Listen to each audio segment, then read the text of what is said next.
2008 წლის აგვისტოს რუსეთ-საქართველოს ომმა უმძიმესი შედეგები მოუტანა საქართველოს, რომელიც რუსეთის აგრესიისა და მცოცავი ოკუპაციის სახით დღემდე გრძელდება. 2008 წლის აგვისტოს ომს 850 ადამიანი ემსხვერპლა. 30,000-ზე მეტი ადამიანი იძულებული გახდა დაეტოვებინა საკუთარი სახლკარი და გაჩნდა დევნილთა 10-ზე მეტი ახალი დასახლება. ომის შემდეგ საქართველომ კონტროლი დაკარგა 100-ზე მეტ ქართულ სოფელზე, რომელთა უმრავლესობა დღეს მიწასთან არის გასწორებული. ჩვენ სოფლიდან, ჩემი სკოლიდან 5 ბიჭი დაიღუპა ომის დროს. რომ ახსენდება, მართლა ეხლაც კი მეტირება, ისეთი საშინელება გამოვიარეთ, იბომბებოდა, აი ეს ჩვენ ცაზე, ჩვენი სოფლის თავზე, დაფრინავდნენ თვითფრინავები. აი გვერდზე სოფელში რამდენიმე ბომბი ჩამოვარდა და დედა და მე და ბავშვები წავედით. ჩემი ძმები არაფრით არ წამოვიდნენ, აქ დარჩნენ და აი ის თბილისში მყოფი დღეები იყო ჯოჯოხეთი. ჯერ ხო საშინელი ინფორმაციები, რომ იბომბებოდა მთელი გორი, ეს კადრები იყო და წარმოიდგინეთ თქვენი ოჯახის წევრები აქ იყვნენ. 2008 წლის ომის შედეგად ჩვენი ოჯახი უკვე მეორედ გახდა დევნილი, რადგან ჩვენ ცხინვალიდან ვართ და გამოსულები ვართ 91 წლიდან. ეგნეთი ჩვენი მშობლიური სოფელია, არ დაგვიტოვებია, აქ დავმკვიდრდით, ვაგრძელებდით ცხოვრებას და აი უკვე კონკრეტულად 2008 წლის ომი, როცა დაიწყო, ძალიან მძიმედ შეგვეხო ეს მეორე ტრავმა იყო ჩვენი ოჯახისთვის და ჩემი მშობლები დღესაც ამ ემოციების ქვეშ არიან. მინდა გითხრათ, დედამ დაბომბვის შედეგად დიაბეტი მიიღო. ომი იყო, ბომბები ცვიოდა, ისროდნენ, ორი პატარა ბავშვით ხელში ვიყავი. მარტო გზას შევუდექით და მოვდიოდით, ტყეზე გადმოვედით, გორში რო ჩამოვედით, გორიც დაიბომბა. გორიდანაც გავბოდით, არ ვიცოდი სად მივდიოდი. ცუდად ვიყავი იმ პერიოდში, თან ძალას ვიკრებდი, რომ ბავშვები ხელში მიჭირა და თან კიდე ეს რუსის თვითმფრინავები თავზე დაგტრიალებდნენ და მე ერთი ღვთისმიერი კაცმა გამოიარა მანქანით და თბილისამდე გაგიყოლებთო. როგორც კი თბილისში ჩავედით, მთავრობამ ავტობუსებში გადაგვანაწილა და სკოლებში და საბავშვო ბაღებში გაგვანაწილეს და ისეთ ადგილას მოხვდით, სადაც თბილისშიც ჩამოაგდეს ის ბომბი. ომის დროს ადგილი ჰქონდა ადამიანის უფლებათა და თავისუფლებათა სერიოზულ და მასობრივ დარღვევებს, მათ შორის ეთნიკურ წმენდას, სამოქალაქო მშვიდობიანი მოსახლეობის განზრახ მკვლელობის, გაუჩინარების, ქონების მასობრივი განადგურების, იძულებითი გადაადგილების, სამოქალაქო მოსახლეობაზე თავდასხმის, თავისუფლების უკანონო აღკვეთის, წამებისა და არაადამიანური მომხლობის ფაქტებს. დღემდე გრძელდება კონფლიქტის პირა სოფლებიდან მოქალაქეების გადაცემა. ერგენეთი არის ცხინვალის მოსაზღვრე სოფელი, სულ რამდენიღაცა მეტრით არის დაშორებული და ამიტომ ომის ქარცეცხლიანი დღეები პირველი ჩვენ შეგვეხო. ყველაზე ცუდი ის იყო, რომ ადამიანების დანაკლისიც ჰქონდა. ერთ-ერთი მოხუცი თავის სახლში, საწოლში მწოლიარე, ასე გამოწვეს სახლში. ერთი ადამიანი თავის კარებში, როცა გამოსვლას ცდილობდა და მათთან ლაპარაკს, კარებშივე ჩაცხრილეს და მას რამდენიმე ხნის მერე ეღირსა მიწის მიყრაც.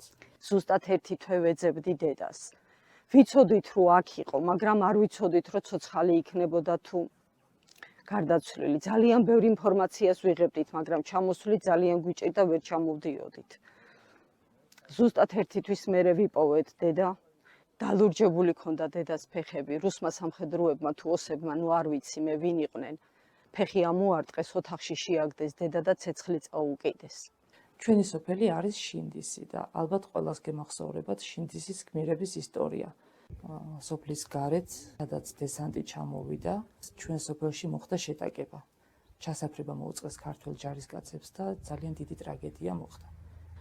რამდენი ისტორია გაჟღერდა ომის შემდეგ ამ ბიჭებისგან გაკეთებული, რამდენი გმირობა.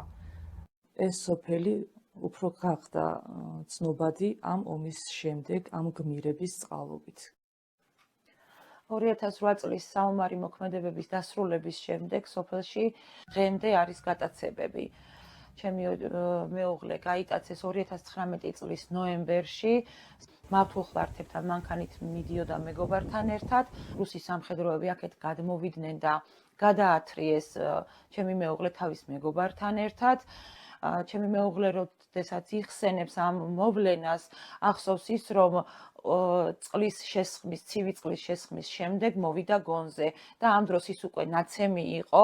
ახსოვს, რომ ძიმეთ რაღაც მოხდა სახეში, ესე იგი ავტომატის კონდახებით იყვნენ ნაცემები. 2008 წლის ომის პერიოდში ჩადენილ დანაშაულებზე საერთაშორისო სისხლის სამართლის სასამართლოში გამოძიება მიმდინარეობდა, რომლის შემდეგაც 2022 წლის მარტში სასამართლო მიიღო გადაწყვეტილება, რომლითაც დაადგინა, რომ 2008 წლის ომის დროს ადგილი ჰქონდა ადამიანის უფლებების დარღვევის ფაქტებს.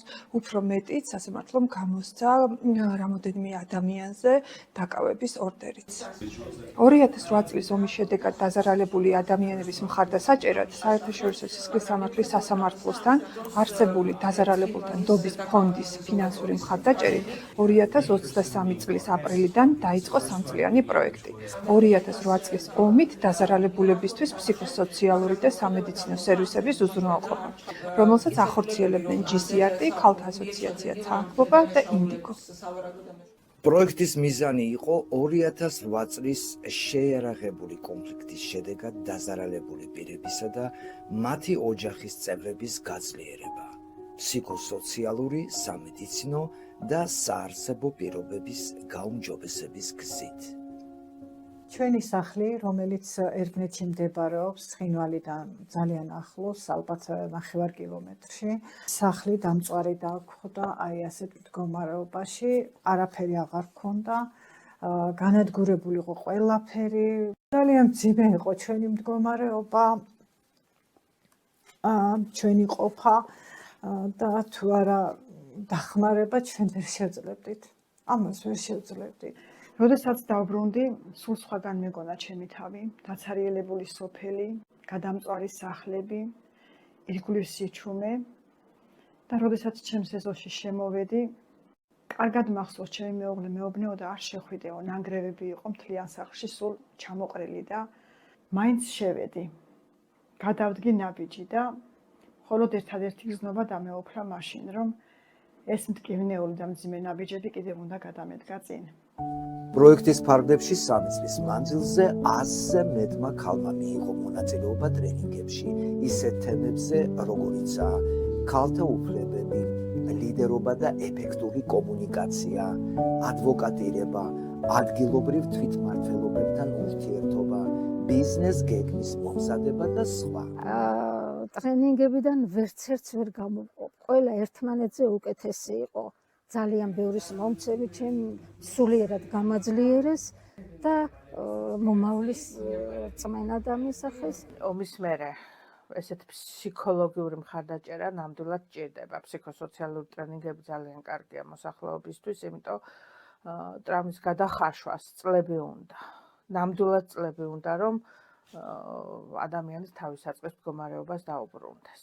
სწორედ აი ამ ტრენინგზე ვისწავლეთ ბიზნეს გეგმის დაწერა, განაცხადის დაწერა და ეს სამეწარმეო ტრენინგი იყო დასაწყისი იმისი, რომ შემდეგ რამდენიმე პროექტში გამარჯვებაც ვიგებთ, ასე ვთქვათ. პროექტის ფარგლებში 37-მა ქალმა მიიღო საარსებო წყაროს შექმნის მიზნით მატერიალური მხარდაჭერა. მივიღე მონაწილეობა გამოცხადებულ საგრანტო კონკურსში, სადაც გამოვიყენე ტრენინგზე მიღებული ცოდნა. შედეგად გაიმარჯვა ჩემმა იდეამ. მანამდე მიწევდა ხელით შრომა. ეხლა ტრაქტორის დახმარებით უფრო გამიადვილდა ეს ყველაფერი. რადგან ხნავთ და უფრო მეტ მოსავალს ვიღებ. ეს არის ჭირის აპარატი, რომელიც პროექტის ფარგლებში მივიღე.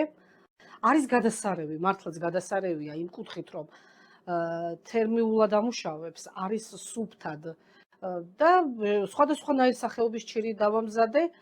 ყველა ძალიან კარგი იყო მართლაც და სხვათა შორის რეალიზებაშიც გავუშვი ცოტა-ცოტა. ძალიან ბევრს უნდა კიდევ, მაგრამ რამდენს მოვახერხებ, ისე გავაკეთებ, რა თქმა უნდა.